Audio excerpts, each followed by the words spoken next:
Des montagnes du Jura aux plaines du Berry, des peluches ont rendez-vous avec des enfants. Elles filent à bord du camion d'Hélène et Jessica. Ces deux jeunes femmes animent une crèche ambulante qui fait ce matin escale à Neuville et Deux-Clochers, un village du Cher. 250 habitants et trop peu d'enfants pour créer une garderie.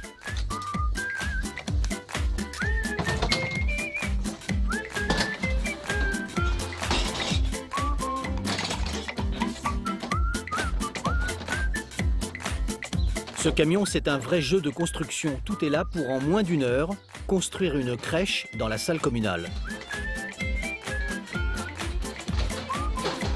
Le temps presse avant l'arrivée des mamans et des bouts de chou, des habitués ou de nouveaux bambins.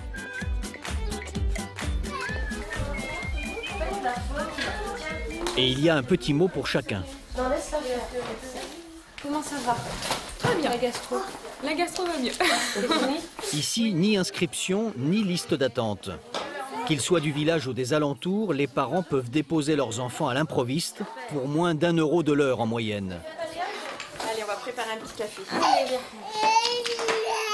Pour la maman de Gabriel et Maxime, cette crèche ambulante est précieuse dans cette région peu urbanisée. Les commerces les plus proches sont à 10 km. Donc effectivement, pour la garderie, sachant que là c'est à 2-3 km, c'est très bien. C'est vrai que c'est un vrai soulagement, un vrai plus et il faut que ça dure. La maman d'Abigaël, elle aussi, est attachée au camion garderie. C'est ici que sa fillette apprend la vie avec d'autres enfants. Et après, tu les fais, regarde, pour bien démouler. Je trouvais que c'était bien pour elle au début de la mettre toute petite, parce que tant qu'elle n'allait pas à l'école, elle ne voyait pas trop d'autres enfants, à part ses grands frères.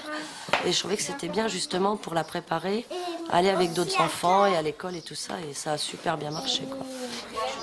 Ce lien social, la crèche nomade ne l'établit pas seulement entre les enfants.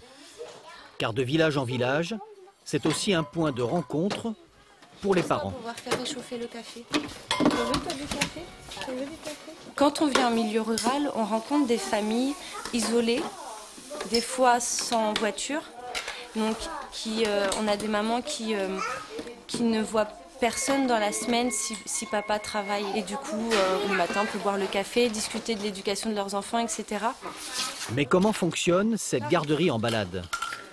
Aujourd'hui, nous sommes le 19 Neuville. C'est marqué là. Demain et les jours suivants, la crèche itinérante s'installera dans d'autres villages. D'abord, les parents l'ont réclamé. Maintenant, les villages ne peuvent plus s'en passer. Car pour une petite commune, faire garder les enfants, c'est aussi garder ses habitants. C'est un élément qui nous permet, nous, d'assurer un véritable service et de rendre encore les petites communes qui sont les nôtres attirantes. Hein, demain, si on veut plus d'habitants dans nos communes, et c'est le choix qu'a fait la commune sur laquelle vous êtes, il nous faut ce genre de service. Le camion garderie recèle encore bien d'autres trésors dans ses placards. Des petits lits douillets pour la sieste. Tout à l'heure, Hélène et sa collègue devront tout replier et tout ranger dans le camion pour le lendemain. À la campagne, ces services itinérants sont bienvenus. C'est en ville qu'ils créent parfois le scandale.